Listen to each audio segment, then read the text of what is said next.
My own sister texted me, "You don't need to come to the wedding. It's not your place. No call, no explanation. Just that." I read it standing in my studio surrounded by the wedding plans I'd built for her. The flowers, the layouts, the dream she wanted. I'd given months of my life to that day, and in one message she erased me. I didn't scream, I didn't cry. I just sat down, opened my contracts folder, and realized who actually owned every single piece of her perfect fairy tale. 7 days later, that fairy tale burned to the ground. But the story doesn't start there. It starts long before I ever hit send. I grew up in a house that looked perfect from the sidewalk. The lawn stayed trimmed. The curtains always matched the season, and my mother made sure the Christmas lights never went up a day late. To neighbors, we were the Voss family, refined, respectable, picture perfect. Inside, though, it was less a home and more a stage where only one person ever got the spotlight, my sister Olivia. Olivia was born glowing. At least that's how my parents told it. She was loud, magnetic, impossible to ignore. By the time I was old enough to hold a crayon, she was already stealing the show, singing at every school concert, winning every contest, being the face of the family. I was the quiet one, the helper, the sweetheart, who keeps things together. It sounds like a compliment until you realize it really means stay small so she can shine. Our mother Elaine loved appearances more than comfort. She'd glide through the house in her silk robe, whispering things like, "Don't make a scene, Sarah," whenever Olivia threw a tantrum. Dad Henry didn't yell, but his silence was worse. He'd just look up from his paper sigh and say, "You know your sister means well. Translation, forgive her. Fix it, move on." So I learned early that love in our house came with terms and conditions. If Olivia messed up, I cleaned it. If she cried, I apologized. If she triumphed, I clapped. Still, I believed family was worth holding together. Maybe that's why I built a career around creating perfect celebrations for other people, weddings that ran on time, vows spoken under fairy lights, the kind of harmony I never saw at home. Voss Atelier and Comer became my sanctuary, the one place where control didn't mean compromise. When Olivia got engaged to Ethan Wealthy, polished the type who used his middle name on business cards, my parents threw a dinner that felt like an announcement to the whole neighborhood. Our girls, Mom said, eyes misty, one with the ring, one with the brains. Everyone laughed. I smiled. I was used to being the footnote. Still, I wanted to believe this time might be different. Olivia asked me to design her wedding because no one does beauty like you, Sarah. I took it as peace. For months, I worked late nights sketching, calling vendors, building a dream she barely thanked me for.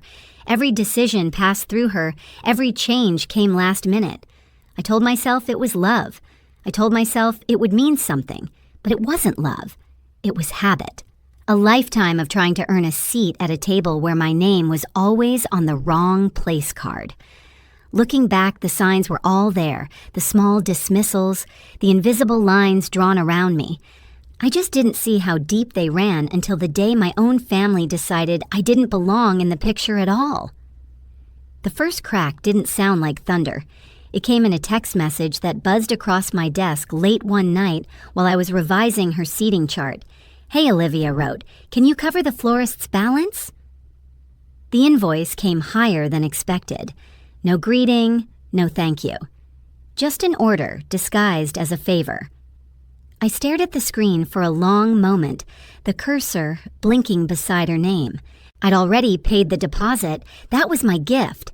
Still, my fingers hovered above the keyboard before I finally typed, "That's all I can do. My gift stops there." The dots blinked. Her reply came fast. "Don't make this difficult. You know I'm under pressure." That was Olivia's way. Every crisis became a moral test for whoever loved her. I could almost hear our mother's voice echoing behind her. "If you can help, you should."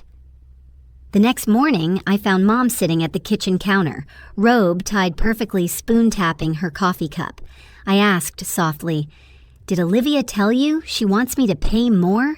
She sighed the same sigh she'd been rehearsing since my childhood. "Honey, she's planning the biggest day of her life. Don't add to her stress. If you can help her, do it. Of course. Help her. Always her." The pattern repeated so often it became muscle memory. I left the room before my voice cracked. The following week, Dad called. His tone started gentle, practiced. We're all chipping in for Liv and Ethan's housewarming gift, a down payment on their first home. Your share is $3,000. Just transfer it to me when you can. I pressed the phone tighter to my ear. Dad, I'm not even invited to the wedding anymore. There was a pause. Then that disappointed sigh again. Sarah, don't turn this into drama. It's not about the wedding. It's about family. Family. That word had always meant give until it hurts. I hung up and just sat there surrounded by blueprints of other people's happiness. My office smelled faintly of roses and printer ink, but all I could taste was bitterness. That night, scrolling through my phone, I saw a cousin's Instagram post, Olivia's bridal shower. Same venue I'd scouted months ago, the decorations I'd designed. The caption read, "The A-Team celebrating our bride." My name wasn't on any tag, not one. Something inside me twisted, part heartbreak, part clarity. I'd always thought silence was strength, but in that moment I understood it had only made me invisible. 10 days before the wedding, my phone rang again. Olivia's voice hit me before I could even say hello. The band just canceled, their singer's sick. You have to fix this. Her tone wasn't panic, it was command, as if I still worked for her. I took a breath. My voice came out level. I'm not your planner anymore, Olivia. The pause that followed was so sharp it cut the air. Then came the scream. Are you kidding me after everything I've done for you? But I didn't argue. I just ended the call. The sound of the click felt like a door locking from the inside. That was the night I stopped trying to be invited. And by morning, I knew exactly what I was going to do about it. The night after that call, I sat at my kitchen table long after midnight. The city outside my window pulsed with life car horns, distant laughter, the hum of everything that wasn't mine to fix anymore. In front of me lay months of work, binders, receipts, contracts, the bones of a wedding that had already erased me. I flipped through the pages mechanically, at first looking for closure and strategy, but then something caught my eye. My own company name printed across every contract header, Voss Atelier & Co. The venue, the catering, the florals, the lighting all signed under my business account. My signature, my terms. A slow current of realization ran through me. If the final payments weren't made by the deadline, the contracts became void. It was like discovering a door I'd built myself years ago without knowing I'd need it. The next morning, I met Nora Kane at a quiet coffee shop downtown. She'd been my friend since college, the one person who'd seen me go from design intern to business owner. Nora arrived in her usual black suit, hair pulled back, legal pads tucked under one arm. She didn't need much context. I just slid the folder toward her. I signed everything through the company. They haven't paid the final balances. Nora scanned the pages, flipping fast, her pen tapping against the edge of the table. After a moment, she looked up. Sarah, these are solid. You're the client of record. If you don't pay, every vendor is free to cancel. You can even reclaim your deposits. Legally, they can't touch you. I let out a short breath that felt more like disbelief than relief. If I did that, the wedding collapses. She shrugged. Then it collapses. They treated your work like charity. This isn't revenge, it's boundaries. I stirred my coffee, watching the cream swirl into brown clouds. Boundaries, I repeated, as if saying the word could make it real. That night, I sat in front of my laptop cursor, blinking on a blank email draft. For years, I'd stayed quiet to keep peace. Now silence had a different weight, it was strategy. I began typing, as the client on record for the event scheduled. August 30th, I am writing to confirm that final payment will not be remitted. Please consider this notice of cancellation effective immediately. I copied the same line 4 times, venue caterer, florist, entertainment. My hands didn't shake, not this time. I scheduled each email to send at 9:00 a.m. the next morning. Then I closed my laptop and just sat there in the dim light, feeling the stillness settle. No fireworks, no satisfaction yet, just quiet. For the first time in my life, that quiet didn't mean defeat. It meant control. By sunrise, I poured myself a cup of coffee, opened the window, and waited.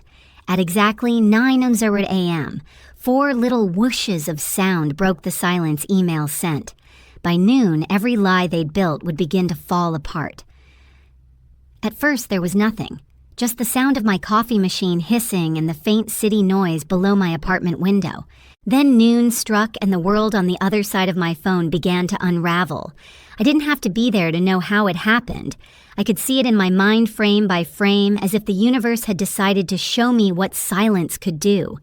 Olivia would have been sitting at the nail salon with her bridesmaid's phone face up beside a glass of iced tea, laughing too loud for the cameras. Then the first call came from the venue manager. His voice would have been calm, rehearsed. "I'm sorry, Ms. Voss, but we received a cancellation notice from Voss Atelier & Co. Your reservation has been released." She'd laugh at first, thinking it was a mistake, because in Olivia's world, things didn't happen to her. They happened for her. She'd call him back, switch to that syrupy tone she used when she wanted something. But the man would remain polite and firm. No payment, no event. Within an hour, the dominoes fell. The caterer, the florist, the entertainment. Each call another chip in the porcelain perfection she'd built. And when she finally dialed my number, the one she'd been ignoring for weeks, my phone lit up across the table. I let it ring twice before answering. Sarah. She snapped, her voice a mix of panic and fury. "What the hell did you do?" "The venue just canceled." "The caterer too." "They're saying you pulled the plug." I took a slow sip of water, watching the light shift across my kitchen wall. "I didn't pull anything," I said evenly. "I just chose not to make the final payments. That's how contracts work." "You're insane. You've ruined my wedding." I could hear our mother in the background, her voice breaking through the chaos, shouting orders, demanding explanations. Then Dad's deeper tone, sharp with anger, the soundtrack of my entire childhood. "No," I said quietly. "I didn't ruin your wedding.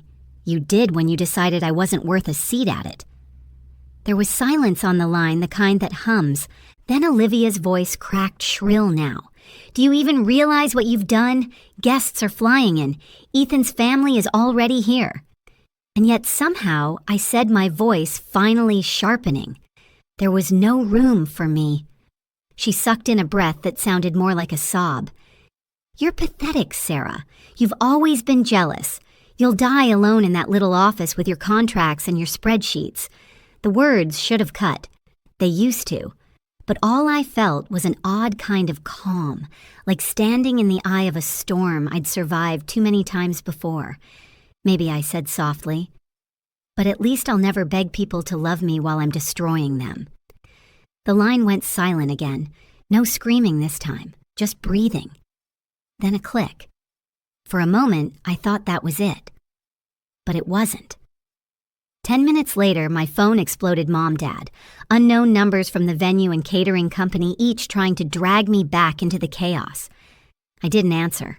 I let it all buzz across the countertop until the vibration rattled a spoon against my glass. By late afternoon, the silence on their end turned into messages. Voicemails layered with rage. Dad's voice boomed through one. "Sarah, you've embarrassed this family. You'll pay back every cent." Another from Mom, breathless and shaking. "How could you? She's your sister.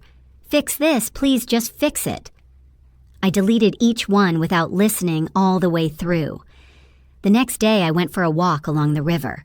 The sun shimmered off the water, bright enough to hurt my eyes. My phone stayed in my pocket, buzzing like a caged thing I refused to touch.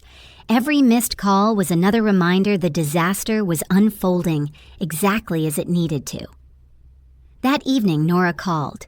"It's all over the wedding circuit," she said, half amused. "The vendors are talking. Apparently Olivia tried to rebook everything last minute. The only available spot she found was some backyard in Maplewood. They're renting folding tables from a hardware store." I laughed, not cruelly, just softly. "That sounds about right." "You okay?" Nora asked. I looked out at the skyline lights flickering in the distance. "Better than I expected," I said. "I thought I'd feel guilty." "You don't owe them guilt, Sarah. You gave them grace for 30 years. This is just gravity." I smiled at that gravity, things falling the way they should. On the morning of the wedding, I woke before sunrise. The sky outside was streaked with pink and gold, the kind of light planners dream about for perfect ceremony photos. Somewhere across town, my family was scrambling, shouting, sweating in rented tents. I could picture it, the wilted flowers, the cheap linens, the guests whispering. I brewed a cup of coffee, packed my suitcase, and headed to the airport.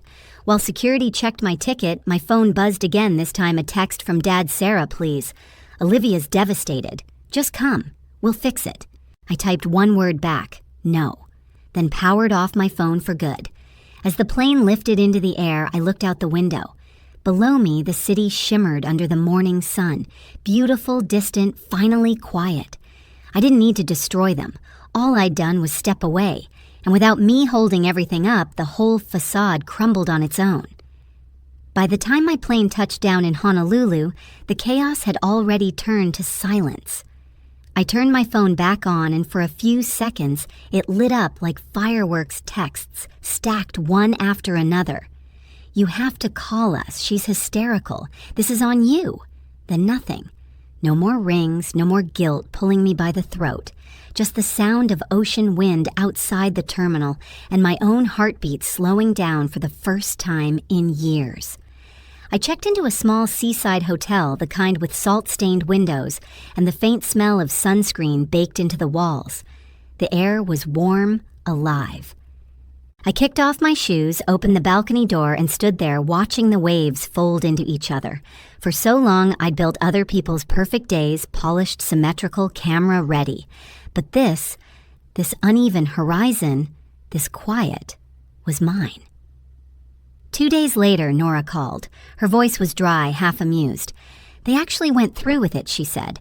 "Backyard wedding. Folding chairs, grocery store cake, and pizza boxes on the buffet table." I laughed softly. "Not with cruelty, just with release." "Fitting," I said. "They finally got something real." "Guess so," Nora replied. "What are you going to do now?" I looked out at the sea, the sunlight breaking into shards on the water. "Build something that's mine. And this time I won't invite anyone who only comes to take." That night I walked along the beach, barefoot waves brushing against my ankles. The same words my grandmother once told me came back steady and true. Your worth isn't in what you give away, it's in what you hold on to. And for the first time, I was finally holding on to me. Families can wound you in ways no stranger ever could. They know exactly where to cut, and for years I kept bleeding quietly, thinking it was love. But walking away wasn't destruction, it was survival. I didn't ruin my sister's wedding. I simply stopped carrying it. And when I finally stepped back, the truth revealed itself. The whole thing had been standing on my shoulders all along. If you've ever had to protect your peace from people who claim to love you, I see you. You're not heartless, you're healing. Share your story in the comments. Tell me where you're listening from. And hit subscribe, because sometimes the next story you hear might remind you how strong you really are.